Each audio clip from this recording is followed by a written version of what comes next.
What's going on, y'all? It's me, Ryan, the host of Classic Buffalo. We're here for another episode, Book 26, where we're interviewing another awesome, amazing person, sharing their journeys, their escapades, their adventures through mental health, and in order to encourage all of you guys and encourage the sharer as well. It's a good episode, guys. I think you're really going to enjoy it. I'm a person who loves it raw, deep, beautiful. I love when people can get really specific and have a really deep connection to whatever. And honestly, this is one of my favorite episodes.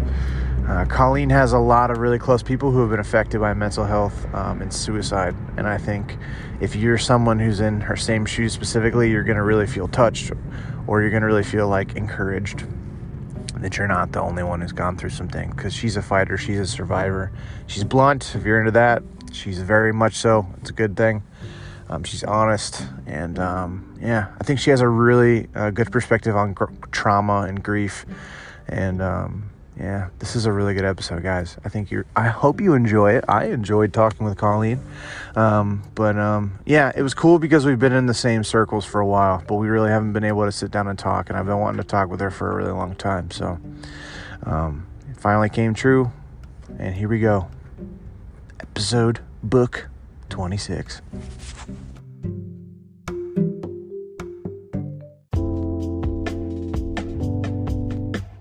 Joining me, Colleen. What's up, girl? Oh, hey. Hi. Welcome to the podcast. Thanks for having me. Hey, no problem. Let's go right into it. Let's jump. We're going in. You've got your floaties on. I got my floaties on. We're going swimming in the conversation of life. So let's do background. You went to Purdue University, and that's about all I know. So let's go. Did you grow up in Indy? What's your background?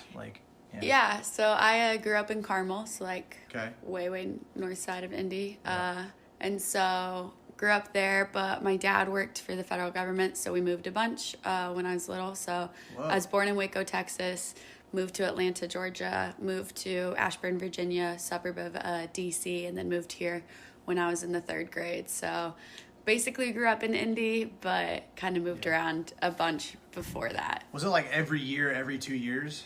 Yeah, so he was kind of on the promotion, fast track, so he had to move every 2 years, and then he decided he wanted me, my brother, and my sister to all graduate from the same high school. Yeah. And so when we moved to Indiana, my sister was in her, the middle of her freshman year, and so he wanted to pick a place where, he didn't have to keep moving so that we could all graduate from the same high school. Right, yeah. So my sister was, a freshman in high school, and then I was in the third grade, so that kind of, 6.5 years. Oh, wow. 6 years apart in school, so Dang.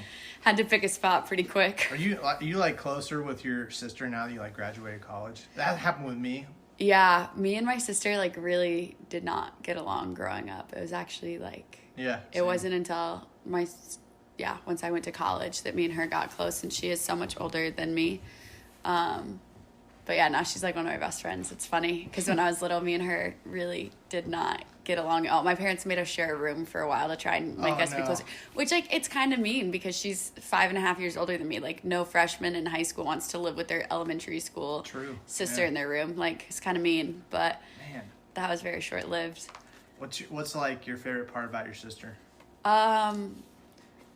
My sister and I are so similar in so many ways, but complete opposites. So it's really funny because, she loves staying in. I love going out. She goes to bed early. I go to bed late. But when you get us together, we'll just riff and, randomly, sing the same lyrics to songs. Or it's just those little things where, you can just tell we're related. But we're just, we're complete opposites. Up until, last week, I was, blonde-haired, blue-eyed. Now I've got brown hair too, but she's brown hair, brown eyed, hates the sun. I love the sun.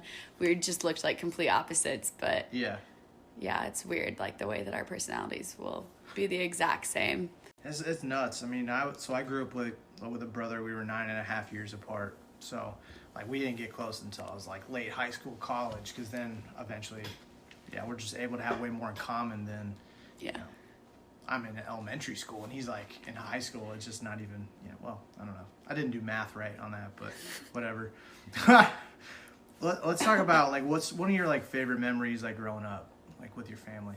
It's like weird about me. I don't remember a lot of like my childhood just because so much stuff went down. It's a joke between me and my sister. Yeah. Like I don't remember a ton of it. I had like the best dog though. Yeah. So I was the third child, and I was the one that kind of always got left out because my sister's 5.5 years older than me. My brother's 3.5 years older than me. So they were like best friends, like 2 years apart. Yeah. And then I entered the scene.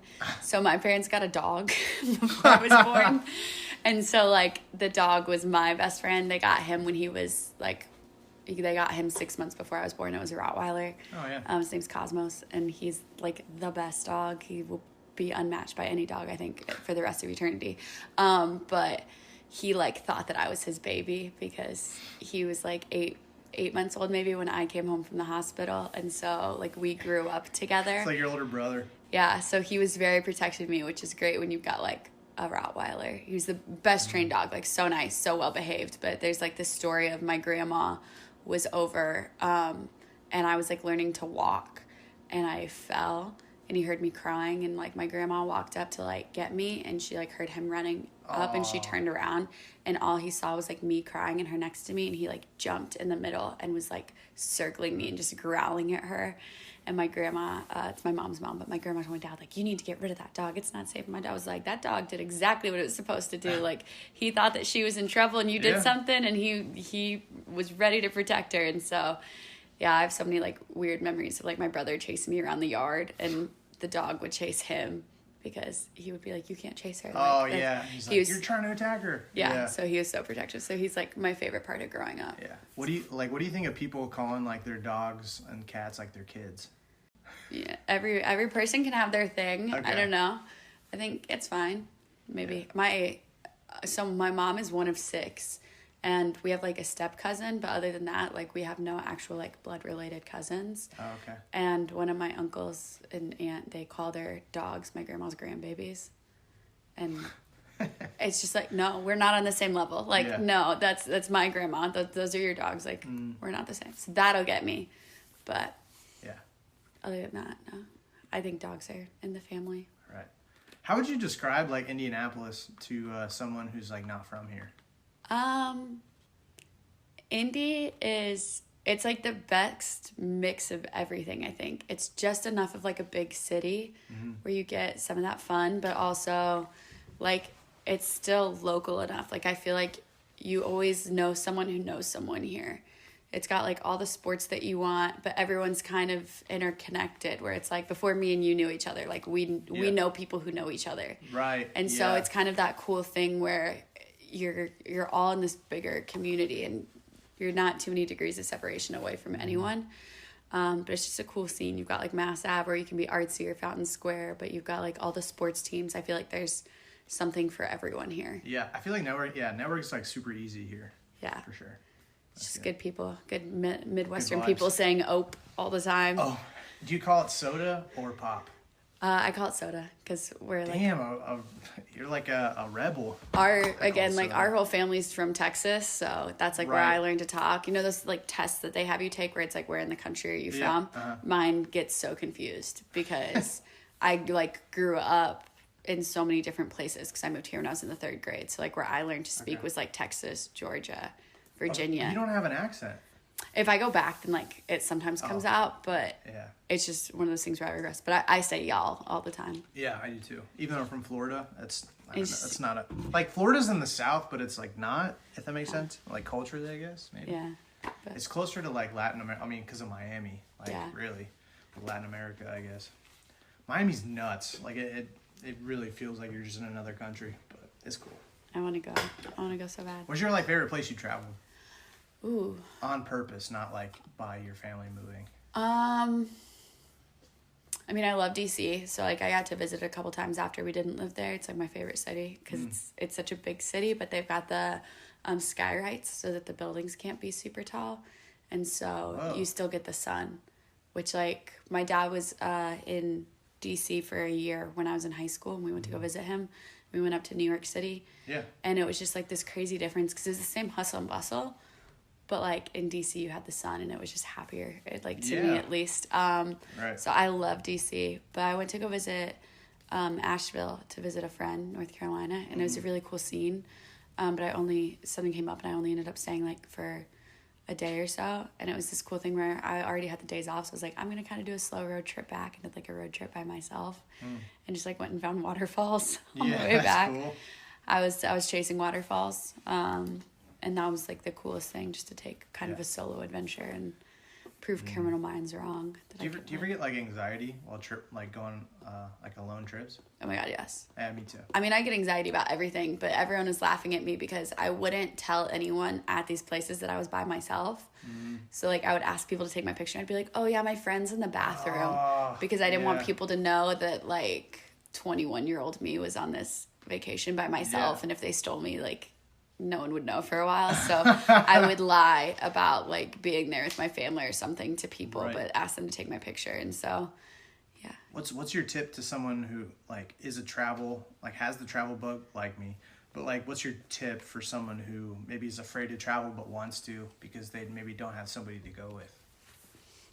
I think like start small, but actually like go on an adventure. Don't be stupid. Share your location, like kind of have a plan, but at the same time, I'm so like people oriented. I did one of those like tests where they tell you like ENFJ. Yeah. I was like 99% extroverted. Being alone is not my thing. Right. But it was the coolest growing experience to just like be in a car by myself, listening to podcasts for like 8 hours and just going and adventuring and just seeing where the road took me, because like I randomly found like this massive waterfall, like the Daniel Boone forest, because I thought someone was following my car because I'm anxious, and I went to the very first place that I saw a lot of people, but like it was so cool to just be like, oh, I just stumbled upon like a waterfall, and I didn't have anyone to answer to, so I could go wherever I wanted or stop and get food wherever I wanted. So don't go crazy. You don't have to go to like Mexico for a week and a half by yourself, but just go on like a weekend trip, go on like a little adventure and start small, because I'm excited to go on like my next adventure solo. Do you have yours planned already? My grandpa's in hospice, and so he's in Texas, so I think when he passes away, I've got like the road trip planned. He's 94, so it'll be he's lived a very good life, but I've got kind of a little road trip planned for like there and back, just because I know at that point like I want to do some soul searching and be like sad and dark and twisty place, so I've got the road trip kind of mapped out with lots of waterfall stops. How do you engage, I wouldn't say trauma necessarily, but like how do you engage grief? I always joke like with my friends who are kind of similar to me, like we're dark and twisty, so I'm good about like just saying it, but I say it in a way that usually makes people uncomfortable because I'm really blunt. So like I can go like, oh, my grandpa, he's in hospice, but like it's okay, like he's 94. It's okay. Like, it sucks, but it's okay. Yeah. I don't know. I think I'm just one of those people, like, you can't change what you can't change. So you just got to take the bull by the horns and go with it. Right. I've had, like, so much, like, grief in my life that I think I'm just good at compartmentalizing it. And there are days that it'll come out and it'll just be, like, a mess. But, I don't know. I think people help, too. I'm lucky that I've got a lot of people who, like, know what I've been through, and when I'm having like the dark and twisty day, I don't have to explain it a lot. They just know and like can be there. I think the community aspect of it is really important, because I think a lot of people try to go through grief by themselves, and it is such a personal thing. Everyone feels it so differently. But it's good to find those people that are still going to be able to like relate and just meet you where you are. So like those memes and stuff that have been going around where it's like, I'm sad, and they're like, well, what can I do? And they're like, nothing. They're like, okay, I'm just gonna sit with you while you're sad. It's like finding those people that'll just meet you where you are. What's your love language? Do you know? Like your top one? I'm big on time because I love being with people. Yep. So I like when people make time for me. I think there's no better way to show like you care than like investing. There's only so many hours in a day. Yeah. So when someone like spends time with me, or even when they're not with me, but like they send me that text or they remember what's going on. Like you can spend money on someone, but you can always earn more money. But you can't earn time. Time is very like, you don't know how much time you have on the earth, but you have a very limited amount of time during the day. So what you're willing to spend it on, I think, shows a lot about like what your priorities are. And so the people that'll make time for you, even for like a FaceTime, or will make time in their day to like remember like, oh, you've got this interview, like let me text you and remind, like say good luck. I think just knowing that you're on people's minds and like them spending time is really it's how I feel loved. So that's good. Yeah. I feel like the key to improved mental health is finding out your love language. Because I've said before, like, and I may have heard this before, I don't remember who, so if I stole it, I'm sorry, but like a lot of times we practice our own love language on other people. And then there's that miscommunication because that person doesn't feel loved because theirs is service while ours is like quality time. I always think that's so interesting, but yeah, so it sounds like quality time is like worked well for you, like when you're down in the dumps. Like, what do you do for other people? It sounds like you kind of also just you spend time with them, or like, hey, I'm here to listen if you want to vent. Like do you have a strategy usually when one of your friends or family members kind of goes through something? I think like the biggest thing you can do is just be there for people. So like my favorite person who like knows exactly what to do or knows how to meet me is my like best friend Cammie, and me and her are really good because we're usually not having dark and twisty days the same day, but when one of us is having one, she's up at Purdue still, so like all of a sudden like I'm gonna send insomnia cookies to her because she's gonna know, or like I was sick and I just didn't feel good, and like all of a sudden there's Panera soup at my house, like stuff like that, where even if they're not there, like they're showing that they care and going that extra step. I think, yeah, just being able to put the actions behind it. There have been so many times where one of us is like, okay, I'm ready to hop in a car and come to you if you need me to come to you. But yeah, I think you just have to, once you know people, you can kind of figure out what they need more. I don't know, that's kind of rambly. Yeah. But I don't think any two people are the same. Because there are also some days where I'm like, I need someone to come hang out with me. And there's some days where I'm like, I just need to be alone and be sad for a while. And like just keep checking in and making sure like I'm okay. But I just need to be alone in my feelings. What's like the number one mistake or a mistake people make when they're going through something? Not saying anything. Because I think I've always said I can feel really, really horrible. But like you're going to know I'm feeling horrible. I may not want you to do anything with it, but like I'm gonna at least say it, because I think when you own it, you take power away from it. I think that's a big thing with mental health is people are so afraid. So for example, like my job, I was just having like a rough week, and there's one day I just woke up and I was like, I just feel like crap. Like I do not feel good, and I felt like physically ill, and I took a mental health day from work. Like I took a sick day. And I was pretty open to people about it. And I was like, you know what? I just don't feel good. I just, like, I feel like I want to cry. I just want to sit in my bed and cry and, like, not do anything and have no responsibilities. And, you know, if I had the flu, I wouldn't have not told people I had the flu. I would have been like, yeah, I have the flu. So I was really open. I was like, you know what? I just did not feel good today. And I need to take a day and get my brain together. And that takes power away from mental illness because you're not hiding it. It doesn't have control on you. Like the more you can take your power back from it, there's no reason to be embarrassed. There's no weakness in like struggling with it. And so you take power and strength back when you can be open about it. There's strength. Like there's this like guy who have you ever heard of the parity law? I don't think so. So it's like, his most recent, like last 10 years, there's this guy who he's advocating for equal approval and treatment of mental health alongside physical conditions. So that like when you submit a claim, they don't go, oh, well, that's not, because they can deem it medically unnecessary and they'll deny your claim. So that guy, some dude fought for, insurance companies have to cover both. So I bring that up because sometimes if somebody broke their leg and then they're like, hey, I broke my leg, I need help. You wouldn't be like, oh, you need to man up and, you know, rub some dirt in it. And like, you need help. And I think sometimes like there's strength in that, but that person's smart to say, hey, I need help in XYZ area. I need rehab, I like physical therapy. I need support. Like, I can't drive anymore. Can you drive me to go get my groceries? Like, maybe we should mentally make that same thing. Like, there are things I can't necessarily do or are harder for me to do because I have this thing that's a little hard to deal with. Yeah. Because sometimes like anxiety is like seasonal or it's job based. Like for me, like my anxiety was on 10 when I was unemployed.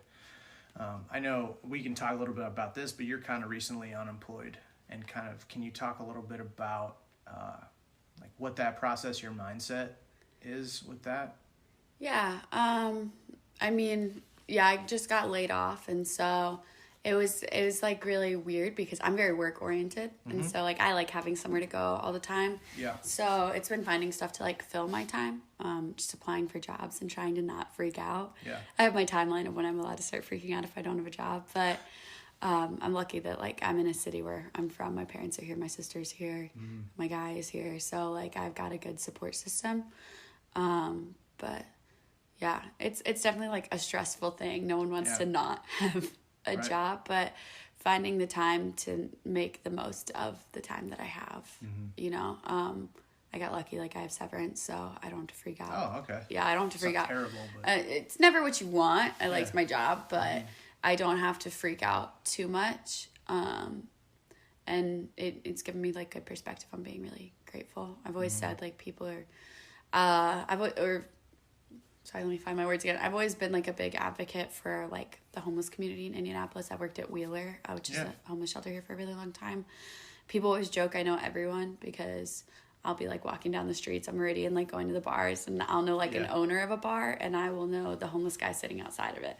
Right. And they're like, how do you know all these people? I'm like, because those are like people, like that's blah blah. He's been coming to Wheeler for years, and like I've talked to him, and they'll be like, oh, like I wouldn't never. It's just every person is a couple paychecks away from being put in that position. Right. You never know, and so it's weird to be kind of in this situation where I'm like, oh, like I don't have a job right now, but it gives you really good perspective on just how important it is to be selfless to other people, because you never know when you're going to be the person that like needs to ask for help.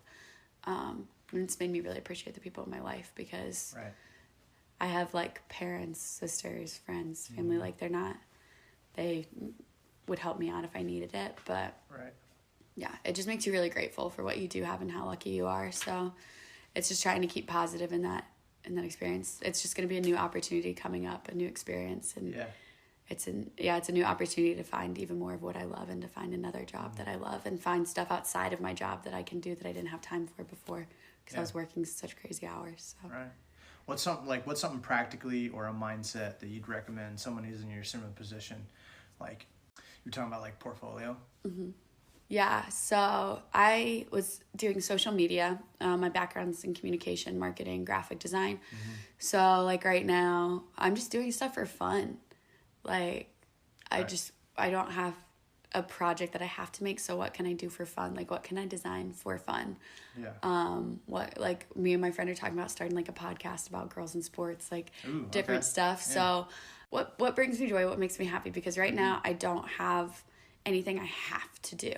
So, what is graphic design that I love? How can I keep improving my skills? Just finding the time for all this stuff that I pushed back or pushed off because of my job and having to work such crazy hours, or like travel, and we're just being tired from working like the 9 to 5. So where do I find the joy? What can I do to find the joy right now? And it's it's kind of a fun time. Again, I've got my timeline of when I get to be like really scared and be like, oh crap, like I have to have a job. But for now, I'm just interviewing places, and I think when the right thing comes, I'm a firm believer the universe, karma, all my people up top have got my back, and we'll be able to find me the right new thing. Everything kind of happens for a reason. It's very zen. That's good. Do you have like a motto that you live by, or a piece of advice that you've heard the last few years? One of my favorite ones, it's from a movie called Elizabethtown.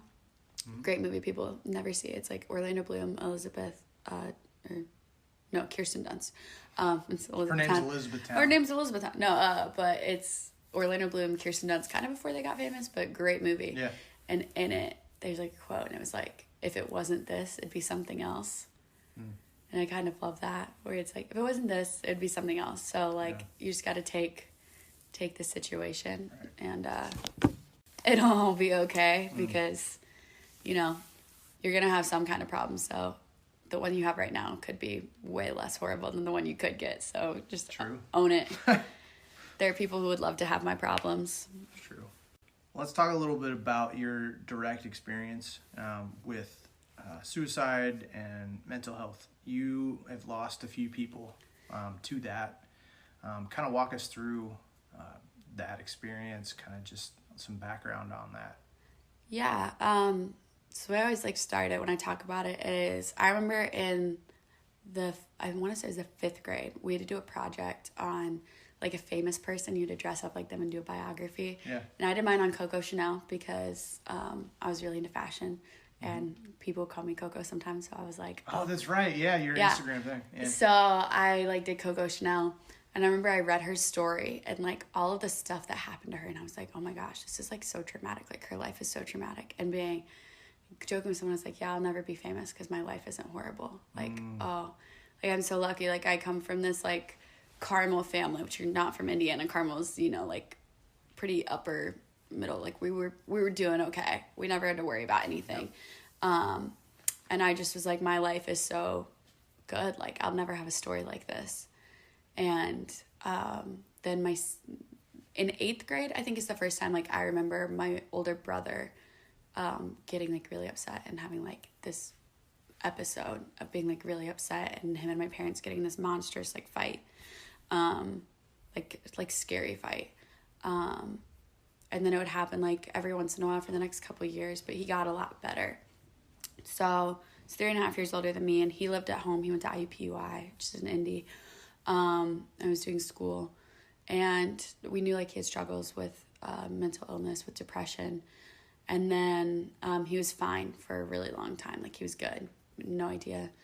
Then he kind of got more like secluded. He wasn't talking as much, so we could tell he was kind of going to like the dark and twisty place, but nothing crazy. He wasn't having any big outbursts. And it was Christmas Eve my senior year. My parents, high school or college? Of high school. Okay. So I was like 18. And my parents had this thing of like you had to wake up early. Like we never slept in past 8:30. And I heard the garage door open, my mom get home, and I was like, oh my gosh, it's like 8:30. Like I gotta get up so she doesn't come bang on my door and get mad at me. So I hopped up, pretended I had been up the whole time. My dad was like in the shower. And then my brother was supposed to be like leaving for work. And so I just kind of thought he had left. Like I didn't know. And so my mom came in and was like, hey, where's Ian? His car's still here. He's supposed to be at work. And I was like, oh, I don't know. I've been up in my room, like pretending that I'd been up. And we were trying to like look for him. Couldn't find him. My mom like went downstairs to the basement, and I just remember I'll remember the sound forever of her like this blood curdling scream, like makes you stop in your tracks. Yeah. And I thought she saw a mouse in like our basement. So I was like, oh mom, like, do you find a mouse? Like, what are you like yelling about? And she ran upstairs, like just shock on her face, like completely not there, and was like fumbling for the phone and called 911. And I immediately like knew, like just because of knowing what had gone on with my brother. He had never had an attempt before that I knew of, or anything. Like yelled for my dad to come down. My dad and me like ran to the basement, and I'll like be forever grateful my dad shoved me like back so that I didn't see what happened. But that's when I like knew. Yeah. And so I lifeguarded with my brother for years. And so like the way that I go into shock is very different. Like I'm very like, we gotta go. And both of my parents ended up having like really severe PTSD. So like I ran upstairs and changed out of my pajamas into clothes to go to a hospital. And like opened the front door for EMS and like did all those things. And then like... Yeah, you went into lifeguard mode, just like super focused. Yeah. So I went into like this super hyper focus, like we have to get everything organized. Like called my sister. I literally called our lifeguarding place to call in for my brother and say he wasn't going to be at work. Like that was the first call I made, was waiting for EMS and calling and saying like, hey, there's been an accident. Ian's not going to be at work. Wow. And then was like dressed. And so EMS got there and still had a heartbeat, but they weren't going to be able to like resuscitate him, they said. So then it was just going through, and like my parents were just in such like shock. My sister came over. I had to tell my sister. It was just the worst. Yeah. Telling like people who were his like best friends, and a lot of people didn't know about like how much he struggled, and so that was sucky. And then it was Christmas Eve. Wow. So there's a lot of stuff that you just like don't put together. Like my dad couldn't even say what my mom's birthday was and stuff. He was saying all that wrong. So I just I was the one that like talked to the cops and did all that stuff. And so I, for kind of a week, was in the mode of like, we have to get this stuff done. So my parents like did the funeral, and we had a lot of family friends that came. My godfather, who's like the best human, came and helped. But it wasn't until like a week after that I kind of like lost it and just like exploded at my parents and like went into like the deep depression. And it was winter break for me, so like I didn't have my friends there. It was the year that we had like the ice apocalypse. Yeah, so school got canceled for another week, so I couldn't even go back to school. I was just stuck in my house because it was so cold that you couldn't even leave your house. But I'm lucky, like I had amazing friends who were there constantly. Like one of my brother's friends, Tommy, like I saw him every single day for I think a week. Every single day he'd be like, how you doing? Okay, I got food, like let's go do something. My best friend Mary, who's like my sister, would just be like, okay, you're sad? Okay, I'm gonna come sit while you're sad. All those people. And then the best person, I'll always talk about it, John Hebert, Carmel High School football coach, greatest human in the world. Saw my brother's obituary, texted a couple of my friends from school who were on the football team, and was like, hey, this is Colleen's brother. He couldn't go to the funeral, but he told people at my high school. So like my high school friends were there, because you don't like text people to be like, hey, this happened. And when I came back to school as a social studies aide, and he was like, what are you doing here? Like first period, the first day I was back. And I was like, what do you mean? Like there's school? And he was like, what are you doing here? Like I heard about your brother. You know, like, are you okay? And I was like, yeah. And he was like, does anyone know? Like no one said anything. And I was like, I don't know. I don't think my parents ever told anyone. I don't think they like they knew what to do. So he was the one. It was a new semester, senior year, so all my classes were new. So I had all new teachers. And he was the one. He told all of my teachers, told the guidance counselors. He wasn't even my teacher at the time. He was just in the social studies department. He'd been my teacher the year before, and we had just stayed buddies. But he told all of my teachers. I had never had any mental health issues before, and I got severe anxiety, and would get horrible panic attacks. And he was the person I could go and be like, I'm not doing okay. And he'd be like, I'll talk to your teacher and go to your guidance counselor. Just really adulted me and like got me through that second semester of senior year. Then later in May, my friend Ty died by suicide. I found out the day of prom. And went to prom, and my mom was really cool before, and then just with PTSD told me on Monday, she's like, you know, if you could go to prom, you can go to school, and sent me to school on Monday. And so, I mean, she wasn't in a good place. She was still obviously like grieving, still had PTSD, and so told Heebs that too, and he told my teachers again. And so it's this crazy thing. Like I still go to Carmel High School football games. I go see him all the time. Like his wife knows who I am, all this stuff, because he was just like that person. I feel like now I have that teacher story. But like to go back to the beginning, like I remember when my brother died, I like told one of my friends, I was like, oh my God. She's like, what? And I was like, I have one of those depressing like life stories now. Like I was like, I've got like the dark and twisty thing that like they put in your biography is the thing that like changed your life. And it was like this weird thing where I was like putting together, like my brother would never see me graduate high school. He wouldn't know where I went to college. Like he wouldn't know what I majored in. There were all these like little things. So that's like kind of, that was the wild, like biggest impact in my life. Because nothing bad had ever happened to me. I'd only been to one funeral before ever. And then all of a sudden I'd been to two.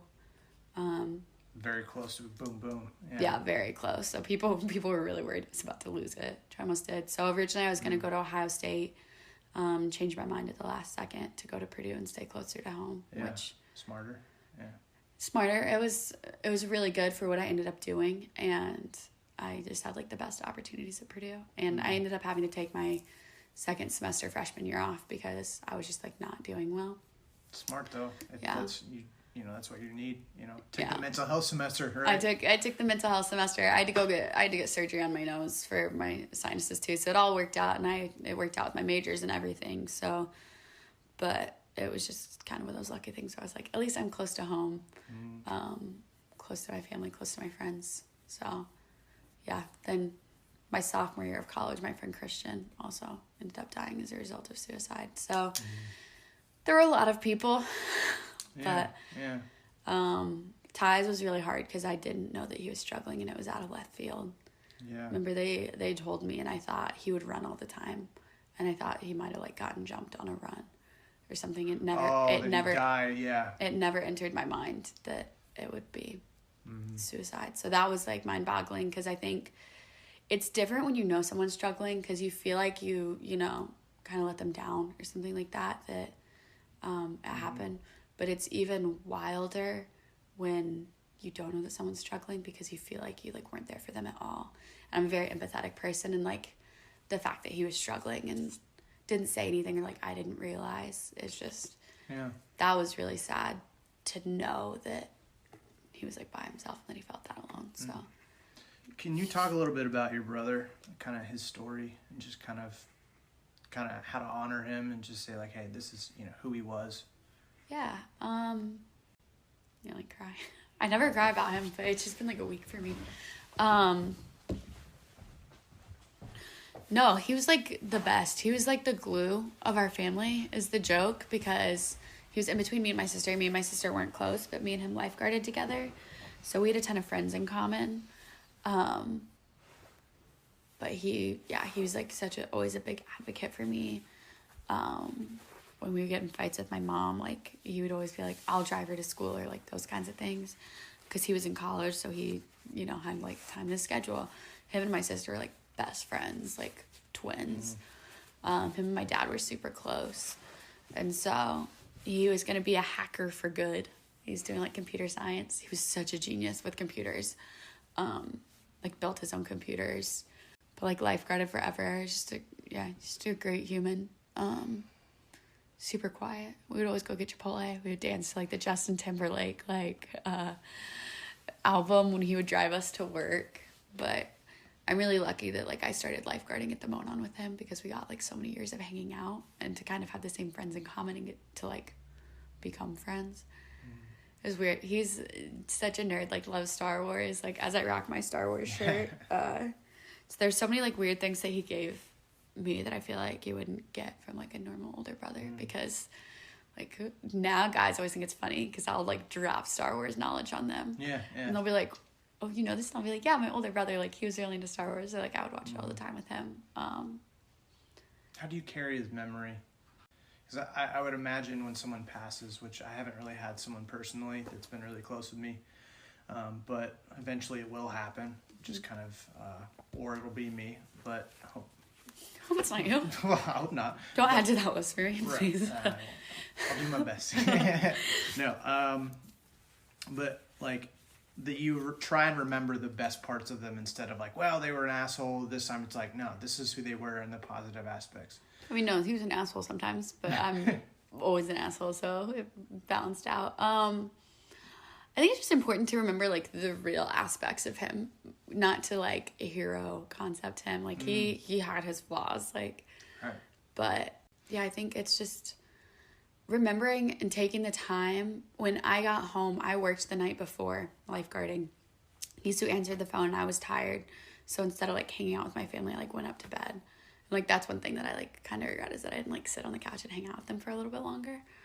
Or like stuff like that, like making the time for people is a big thing, because you can always sleep, but you never know. Like I've learned it now, like you never know when the last time you're going to talk to someone is. Gosh, yeah. I think about that all the time. Like Drew. Another close friend. Yeah. So Drew, who's our friend who was killed in like a burglary. I was almost at his house like the time it happened. Like I talked to him that day, and was talking about going and getting a jacket there, and I would have been there at the exact same time. But it's like one of those things where you just like, you never know. Like the last conversation I had was about this jacket. So it's like stuff like that where you just don't know when the last time. So you always got to make time for people. Like take the extra 15 minutes to drive over and say hi, or all those like weird little things. I think it's taught me like you don't know the impact that you'll have on people.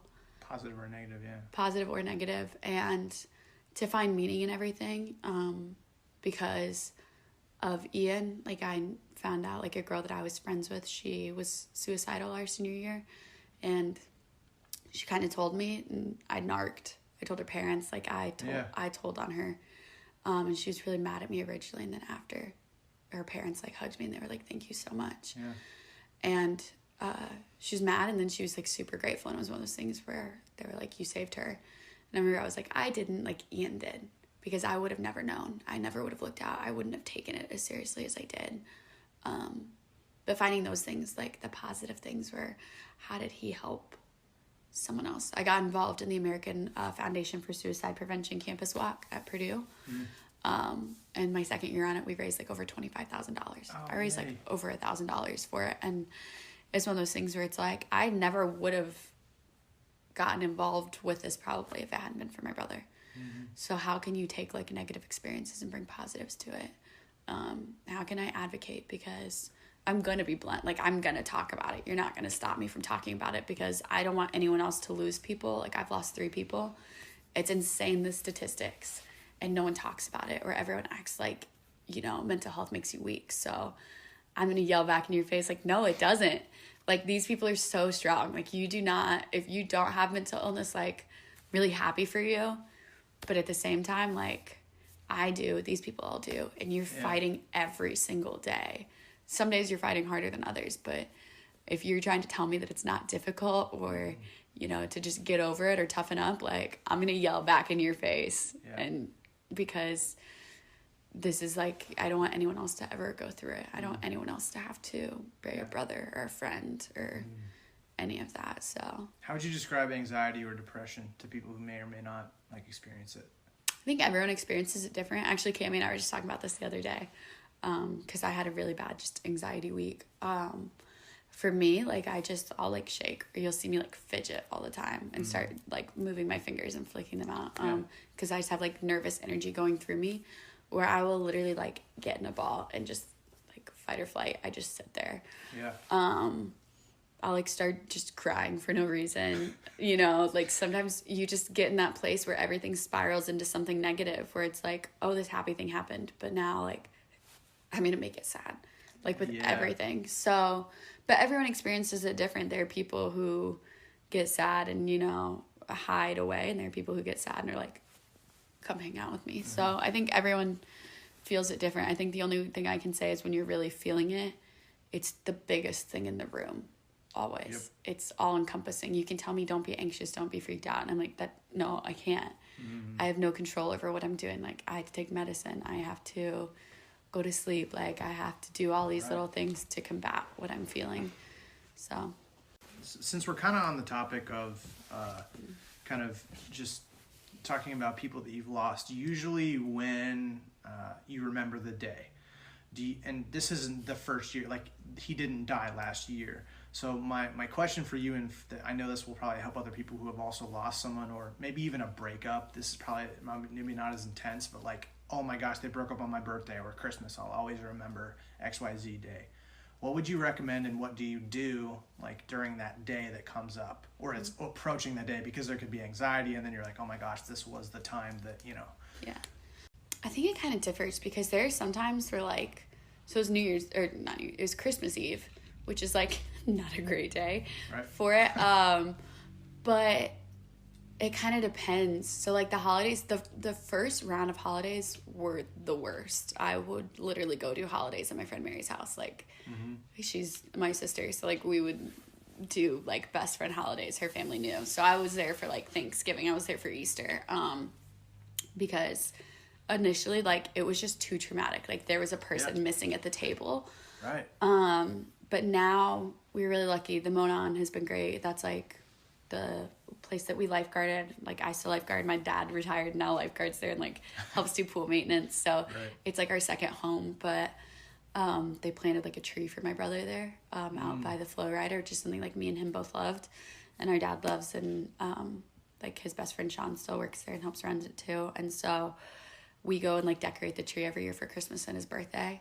We'll put like ornaments on it and like a yellow ribbon for suicide awareness. So we go do that, and it's like a nice thing where all of us get together, like my family, a couple of his friends, like we'll all come. So that's really fun.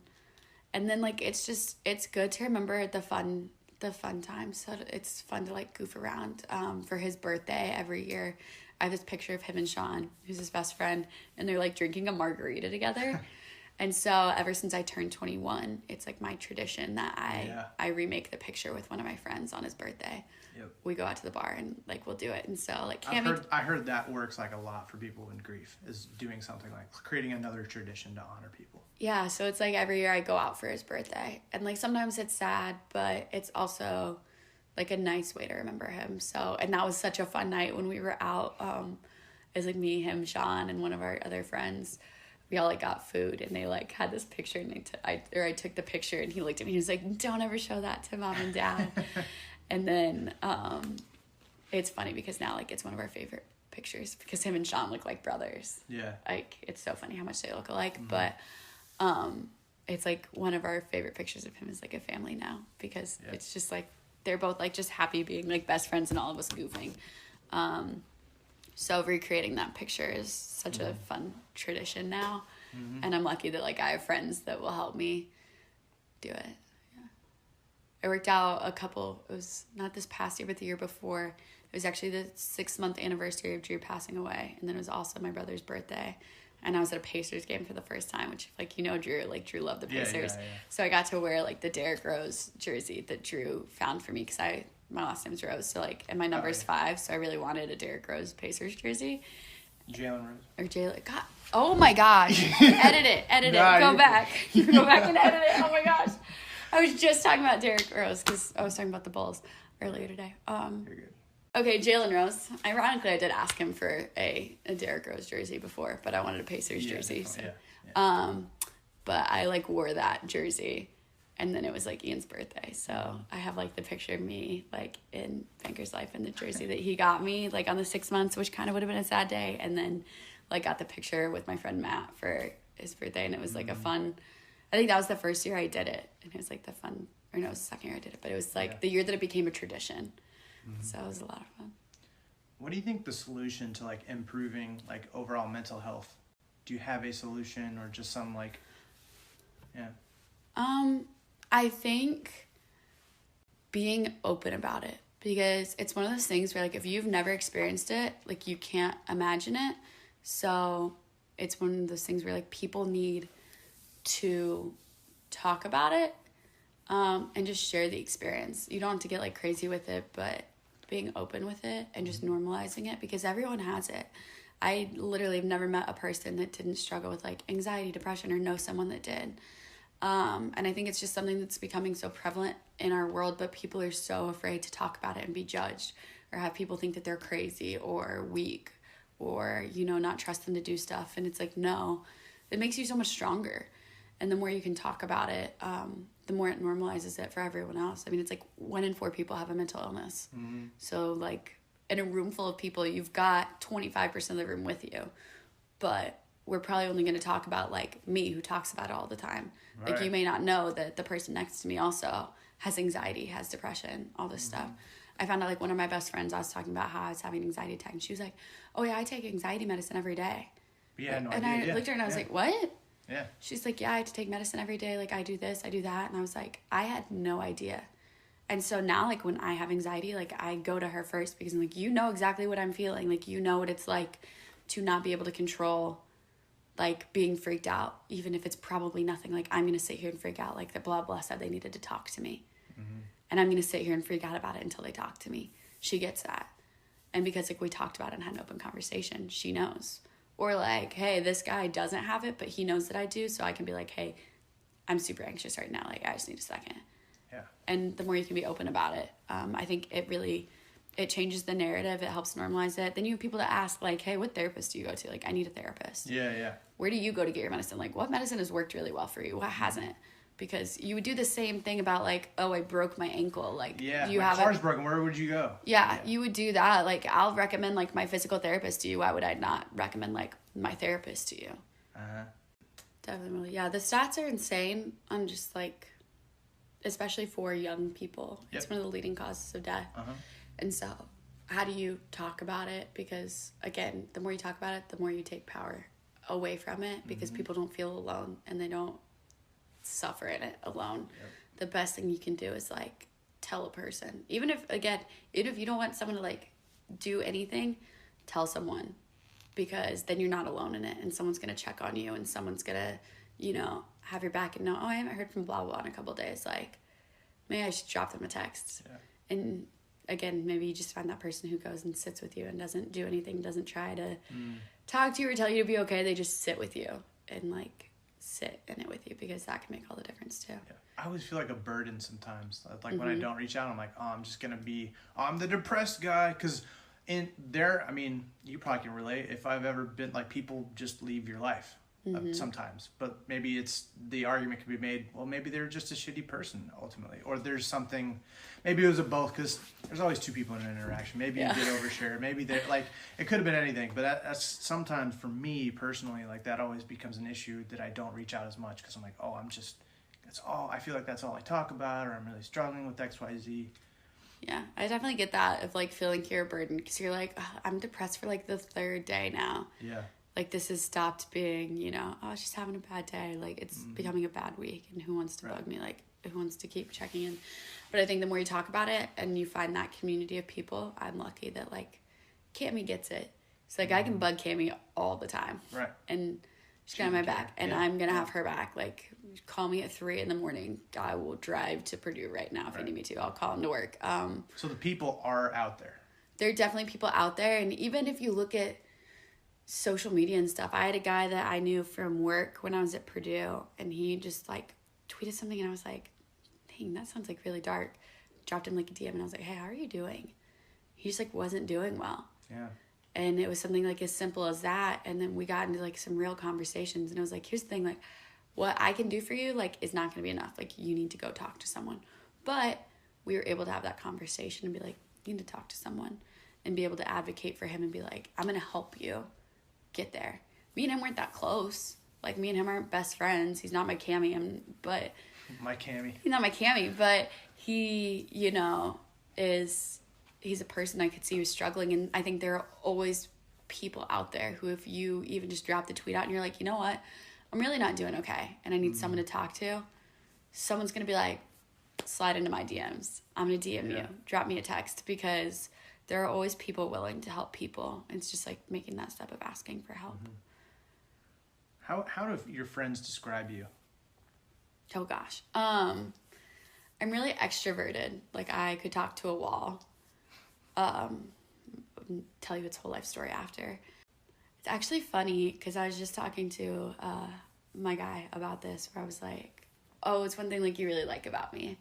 And I never put it together, but he was like, you like to take care of people. Like, you just really care about people. And it was, like, the nicest way that anyone's ever said it, where he was like, you just like to show up for people.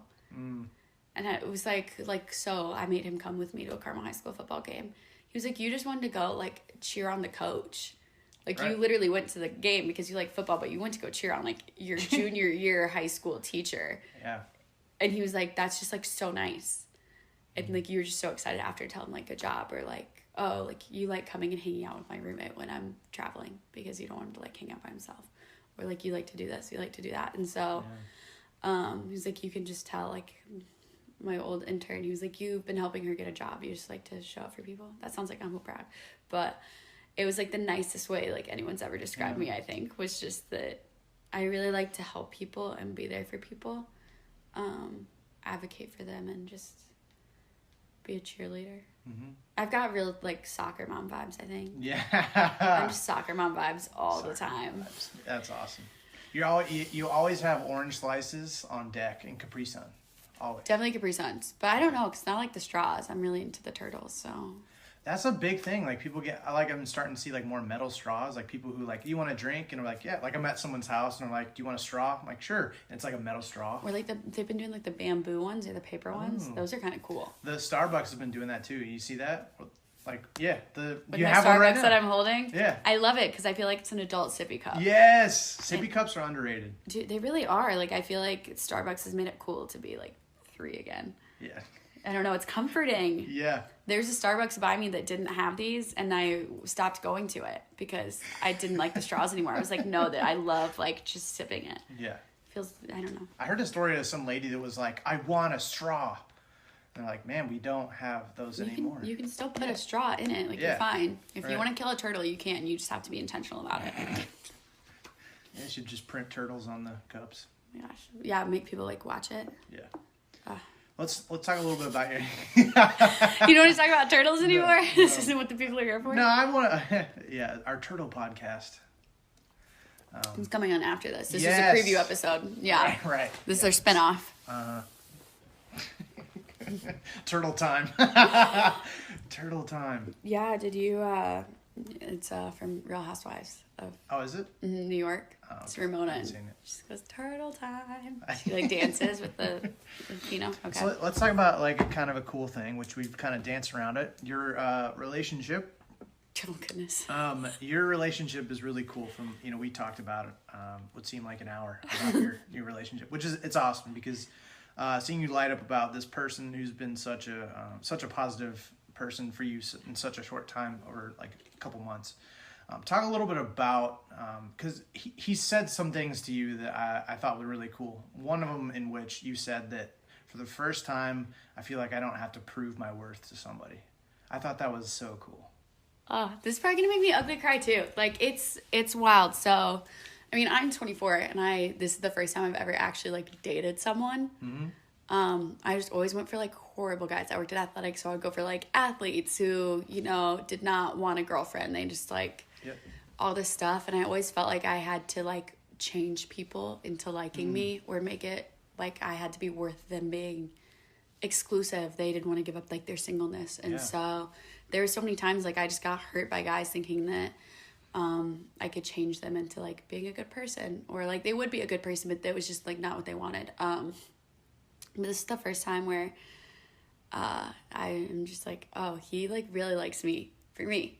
Mm-hmm. And I don't have to worry about like one little thing setting him off and him being like, no, I'm done. Like he just is, he's like the kindest, nicest human. Like obviously I have anxiety out the wazoo and he deals with it so well. And even when he doesn't get it, he just tries to like be there with me. He just does something and you're like, he's trying. Yeah. Like, but he also does a good job of it, sounds. Yeah, so we were watching a movie the other day. We were watching Joker, and I was like unwell watching it, like freaking out. And was just like sitting, literally 3 minutes in the movie, I was like, I do not like this movie. And we were watching it with his roommate. So if it had been like just us up here, I would have been like, no, I'm done. Like, I don't want to watch it. Right. We're watching it with his roommate. And so I was like trying to keep it in because they were supposed to watch it on Sunday and they hadn't watched it. And I was I don't want to be the girl that like takes the roommates apart. So like, let's watch the movie all together. 5 minutes into it, I was like, yeah, I hate this movie. And I just kept sitting there being like, I hate this movie. Yeah. Oh my God, this is horrible. Oh my God, this is horrible. And just like kept repeating stuff like that. Finally, like 15 minutes into it, I just like lost it. Like was shaking, and he was like sitting next to me, like laying on a couch, like sitting next to me, and could like felt me shaking and like looked up at me. I was like, are you okay? And like looked up, and I just had like tears streaming down my face, like just went into full on like anxiety, just dark, twisty, sad place. He's like, are you okay? I was like, I just really don't like this movie. That's all I could keep saying. Is like, I don't like this movie. Right. And he's like, do you want to go like upstairs? Like, we don't have to keep watching it. And I was like, or his roommate was like, yeah, I was like, he wants to watch it. Let's keep watching it. And then he was like, no, you don't look okay. Like, what's wrong? And I was like, I just don't like this movie. He's like, we can go upstairs. And I was like, I might go upstairs. You stay and watch it. Like, you stay and watch it. He's like, he just looked at his roommate and he was like, yeah, I think we're going to go upstairs. And I was like, no, we can stay. And he like literally picked me up like by the shoulders, like grabbed my shoulders and picked me up and was like, we're going to go upstairs. Yeah. And I literally like sat on his bed like curled in a ball, and he was like tried to come over, and I was like, don't touch me, like please don't touch me. And then like 5 minutes later I was like, okay, now I need you to like give me a giant hug and like turn my whole like nervous system off. But he was so good because I was having like a horrible panic attack, and he wasn't like, oh, like don't touch you, okay, like why don't you want me to touch you, like what's happening? Or it didn't turn into a fight. It didn't turn into a fight. It was just like, what do you need me to do? Okay. Like, let me do it. Right. And then the next day, like, I was just in this dark and twisty place. Don't see the Joker. Sorry, I'm gonna say it. It was horrible. 1 out of 5. Literally -1 out of 5. Okay. And, I mean, it was great acting. It was great acting. But I'm not gonna hate on that. It was great acting, but just not what you need, and the world is already depressing enough. But he was traveling, and he was on a trip, and I was, like, having horrible night just because I was like really happy with how cute he had been and like nice, and then but it made me sad because I was in a dark and twisty place, and I like missed my brother, and I realized like, oh, my brother's never gonna meet this guy. Like I have finally this guy that I'm excited to tell all my friends about, all my family, like he's this great dude, and I was like, he's never gonna meet my brother. And it's like a weird thing to just be like, oh, he's never going to meet my brother. Yeah, turning a good thing into, oh, well, I'm not, So it's like this weird thing where whenever there's like a happy moment, it kind of comes back to that where it's like, oh, like I want to share this happy moment with my brother, but I can't. So like, again, he doesn't know like what I majored in. He doesn't know that I graduated college. Like he doesn't know where I worked. He hasn't gotten to see me like be successful in what I do. And that like kind of sucks. So then like you get a guy and you're like, you want your big brother to like approve of the guy that you're dating. And so it's weird. Like I know he's always with me, but you just kind of want that thing. Yeah. It's like weird. It'll be 6 years in December and there's still times that I'll like go to text him or stuff like that. Like it's wild how grief works where you just, yeah. Have you ever texted him? I used to call him like and get his voicemail every once in a while. But I guess other people were doing that too because then they filled up his voicemail. Jerks.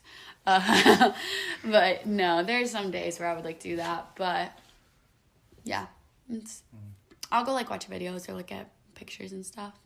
It's another big regret. We didn't take enough pictures. Yeah. I really glowed up since That's then. like a really popular thing right now, the glow up. Is it like from 2009? Is that the thing like? The 2009 to 2019, yeah. So there's like that, and so I have to go to the archive, man. I tried to hide those photos. I looked rough. But those are like the pictures that I have, so that's what I'm posting. So that's like, right. Like the cute ones when I was like real little. Well, I'm really happy for your relationship. Thank you. Just I know it's early on, but just to realize that there are people that see your value and that you care about other people, and that someone's like, I love that you do that. That's really cool that someone can point that out. Yeah, he's a good human. I don't know why he puts up with me. He's a way better person than me. Yeah, that's all right. But that's kind of what you go for. You gotta like, it's the goal. He just got the short end. Everyone's trying to find someone that's like a better human than them. He just got the short end because he's way better of a human than I am. But no, he's really great. Cool. Well, we're gonna wrap up. We have our fun 5 questions, and then we're gonna do, since you haven't necessarily listened to a lot of the podcast, you don't know about this part, but you're going to shout a person out. Doesn't matter. Significant other, someone who's a family member, whatever. And then you're going to share this part of the podcast with them and say, listen to this. So it's like, go as long as you want. You're pouring in another person. Thank you so much for XYZ, how you've impacted me, or whatever you want.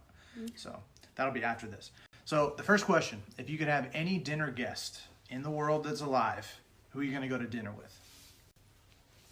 I would want to get dinner with Kanye West. Ooh, that's the first time someone said that. Why? I actually did this for an interview question one time when I was interviewing with an NFL team. They were like, who would you want to like get food with or whatever? And I was like, Kanye, because he's like, obviously he's got some issues, right? But like, one, like mental health, let's talk about it. Yep. 2, like he's a genius. I firmly hold on to that. Like he's such a genius, the way that he's reinvented himself so many times, the number of businesses that he's had that have been successful, the albums, the way he produces, he's really smart. And like the other thing, he's so confident in himself, and he like is almost confident to a fault. But if we could all have like a little bit of his confidence and belief in ourselves, I think that's like a great thing. That like he is like his biggest fan. And I think kind of in life, it's important to be a big fan of yourself because no one is going to hype you up the way that like you're going to hype you up. Yeah. So I would want to get some of like his creative genius, because even just a fraction of that I feel like would take me even higher. I think he's a genius. I feel like a lot of people who seem crazy are just geniuses who don't know how to communicate it to the rest of us. There you go. That's a hot take. Hot takes only. I'll make all my answers hot takes. Yeah. Where would you go to eat? Like if I could go honestly, if I could go anywhere, I would still go to like Condado Tacos. I'm a big taco fan. Okay, what's on your taco? I get the corn tacos. Okay. Hard taco, tequila steak. Then I get lettuce. Guac. I get guac and chips before. Oh, okay. I don't get my guac on my taco. Like corn salsa, green salsa. They have this really good lime aioli, tomatoes. I think I said lettuce already. I don't know. I stuff them. They tell you to only pick one salsa, and I pick 3. So I'm a rebel without a cause. Yeah. Rebel with tacos. What's your favorite part of yourself? Ooh. I definitely think my personality is probably like my favorite thing, and that I can go dark and twisting. I just try to make everything like positive again. or I like to talk to everyone, just be a social butterfly. I feel like I'm really lucky that I'm as extroverted as I am and like kind of have a creative mind. I feel really lucky that I'm like a creative person, and like design and take photos and do that kind of stuff, because I'm glad I'm more creative than analytical. I think if I were analytical, I'm glad for people that are, but I just don't think I would have as much fun. Right, yeah. What's your favorite memory of 2019? I think like 2019 was fun because I was out of college and like I was at Notre Dame for a year working, and I made like a group of friends that became my family. And I can't like think of like one exact memory, but I think 2019 for me has just been like this year of kind of becoming independent and living on my own and paying all my own bills, and just finding like my friends who are like my family, and finding that community outside of my family. And just like really growing up and having life get super real. I mean, life has been real for me, obviously, but having life get like really real and having to problem solve, and but also like finding those friends who became like my family that I still talk to every single day, even though we don't live in the same place anymore. Right. That's a kind of a cop-out answer. Sorry. No, that's all right. That's good. You have to replace your arm with any inanimate object. What would you choose? So like rocket launcher, laser, sword, whatever. You're non-dominant. You can still use if you're right-handed, you can still use your right, but like you gotta have your dominant hand, and then you got a laser, or whatever you want. All my stuff is like I'd keep like an iPad on me constantly so that I could like be designing or like taking pictures or editing stuff and just like writing down all my ideas. I also have like Netflix right there, but then how would that work in the shower? I don't know. Like waterproof. Okay, cool. Then I'd probably be like that tech kid that's like, I want an iPad on me all the time so that I can be like drawing and designing and taking pictures and editing and writing down ideas. Right. And, I'm kind of creative. Underrated movie or TV show? My favorite movie of all time, which I feel like is very not as common, Almost Famous. Okay. Same director that did Elizabethtown. 2 favorite movies. Almost Famous, great movie. Great quotes. What makes it good? I don't know how to describe it, but there's just like a feeling that you get when you watch it. And I don't know. It's just like one of those feel like it fills you up with like the joy. But it's about like a high schooler who goes on tour with a rock band. He's like this prodigy like nerd kid. Cool. Goes on tour with a rock band, and kind of like his like life experiences and learning like what the real world is, and that sometimes people aren't always who they say they are, and just it's just a great movie and great soundtrack. Great soundtrack. Underrated TV show, West Wing. Man, I haven't seen that. It's so good. I've heard of it. I'm watching it for probably the 13th time now. Wow. I can like quote it. It's really good because it's timeless in the issues that it talks about, and it gives you like a really good perspective. For me, like growing up in Carmel, Indiana, like everyone's pretty much a Republican, but it was like a Democratic president. It gave me really good perspective on like all sides of an issue and seeing all the sides, and how like everyone usually is trying to do the right thing. They just have a different point of view on how to do it. And then also just like great writing, great quotable stuff. And it taught me a lot about like government and just the way the world works. And were you a fan of House of Cards? I'm rewatching it now. I like it. I'm kind of like doing all my government shows at once. But I like House of Cards. It just gets a little soap opera-y, and it's less about the government sometimes and more about like the storyline. Plus, I'm not a big Kevin Spacey fan. Right. So. Yeah. Rip his career. Girl power. Yeah. All right. So here's the last part. You're gonna pick a person, shout them out, and encourage them as much as you want. Ooh, okay. I don't think I'm gonna shout out. Since I mentioned her so much, I'm gonna shout out my best friend Cammie.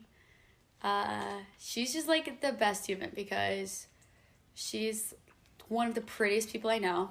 Like you saw us on Friday and you thought that I was her, and it was like the nicest compliment that I've ever gotten. Unintentional, but but she's just the most beautiful person. But what's like wild is for how pretty she is and how much people like judge her on her appearance.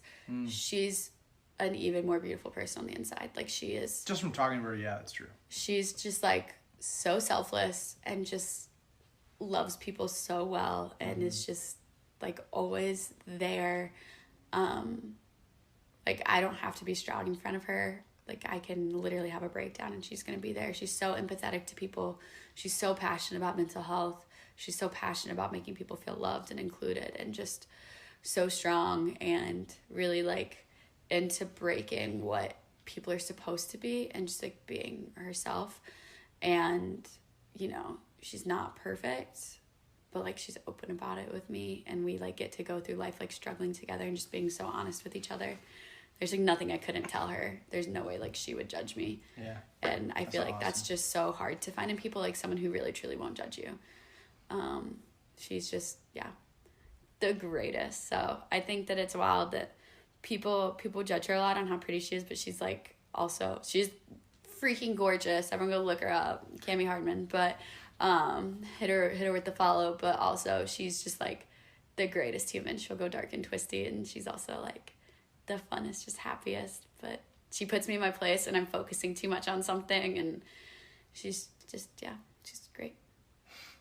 Sweet. Shout Love out you, Cami. Shout out Cami. Cami Hardman. Well, hey, thanks for joining me. You did a really good job, and just your openness, and you'll hear all my thoughts in the debrief after I kind of do a debrief thing at the end where I kind of shout you out and talk about my thoughts on you and all that kind of stuff, encourage you, all that jazz. So you'll hear that, but just while you're in front of me, thank you so much. And your strength and your ability to deal with trauma and move past it, and to understand that it doesn't necessarily go away, but it doesn't mean it has to stop you from living your life. I'm so happy for you that, I'm excited for your next chapter and stuff. So thank you so much for joining me. Hey, thanks for having me and thinking I'm cool enough to talk to. Yeah, you are. Big hype up. Yeah. All right. Say goodbye to the people. Hey, bye. Bye.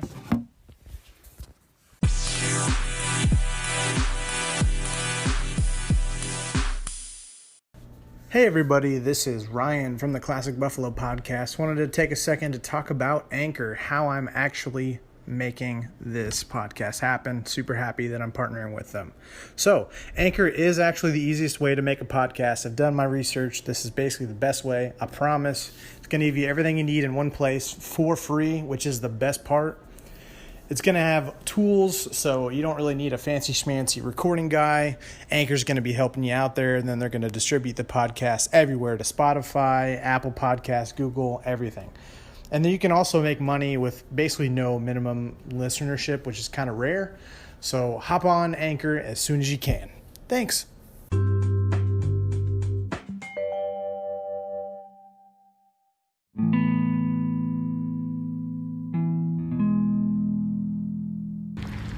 So we just got done talking with Colleen, and I just want to do a little bit of a debrief before we end the episode. So I just wanted to thank you so much for Colleen, for you to be so open about your struggles with your own mental health, and to talk about your inner circle and how they support you and how you support other people. I really think there's some value in just sitting there with people, and those people are out there. You're not going to just be a burden as much as you think you might be, which is kind of cool to know that those people do exist, even though you've had maybe bad experiences with some people. I just wanted to highlight her relationship. I thought that was really cool because even though it's sort of like a newer thing in her life, just from what she was talking about and how positive an impact he's been in her life, and how she really doesn't have to feel like she has to prove her worth anymore, That's something a lot of us really struggle with, just maybe to our parents or to another person, like, please love me. Am I worth enough to be loved? So that was just really beautiful, and I had to highlight that. I also really like the fact that we got to highlight her brother Ian. A lot of times we kind of forget other people's stories, or we never really get a chance to honor them. And I think it was kind of cool how she mentioned, you have to remember both aspects, and to not necessarily heroize, or whatever the word would be for that. Because there's multiple facets, and that doesn't dishonor their memory by like, they were kind of an asshole sometimes, but you can still balance it out, I feel like. So that was kind of cool. I totally agree with her suggestions for anxiety traveling, and starting out smaller, going to like, let's say like go 30 miles in some random direction, like spend the day in some random city, go explore, talk to some people or whatever. Like you don't have to go to Key West. But yeah, doing something like that was actually kind of cool for me. Like traveling through doing Goodwill Hunting Indiana really got me out of my comfort zone because I got to travel and drive and see all these random places. But at the same time, I know what anxiety's like, and be like, oh my gosh, I see all these people, I don't belong here, what am I doing, I'm alone. And I still haven't conquered it. It's traveling anxiety and social anxiety is still kind of hard to deal with, but I think her advice on just starting out small in anything, right? I think that was really good. As well as what's a really good one is if you've gone through trauma, is to create new traditions based on around the day or the time or whatever that something difficult happened. Start something new. You know, I don't know. I'm just ultimately like really glad she got to honor her brother just by talking a little bit about him. So we get to hear about his story, and yeah, she was really raw, and that's one of the more raw episodes we've had in a while, or just in general, which I'm loving, you know, just getting people to feel comfortable with me and to share stuff, because to realize that you, the listener, you're not alone, because you're not.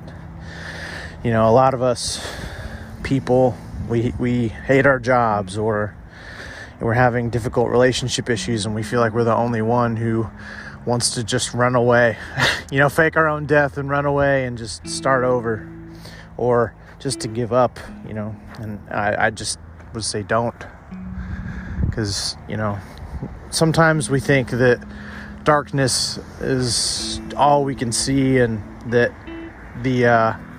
I'm trying to think of some really cool metaphor I heard recently, like about how like greatness is actually, what if it's just like right around the corner? It's not. What if it's not far away? What if it's right really close, you know? Let's be hopeful. At least try to, for me.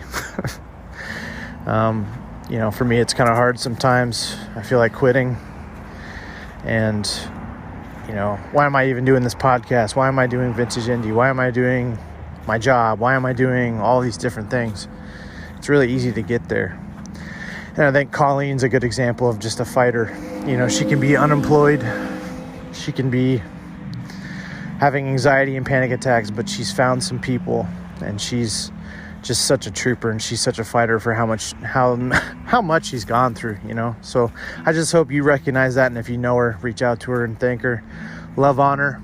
She's an awesome person, and just another example of an awesome human on an awesome podcast. So if you want to be someone like Colleen, if you know somebody who would want to be on, let me know. DM me on Instagram. We're going swimming. We can talk about sports, birds, anxiety, depression, whatever you want. Until next time, it's me, Ryan. I love you. You're awesome. See ya.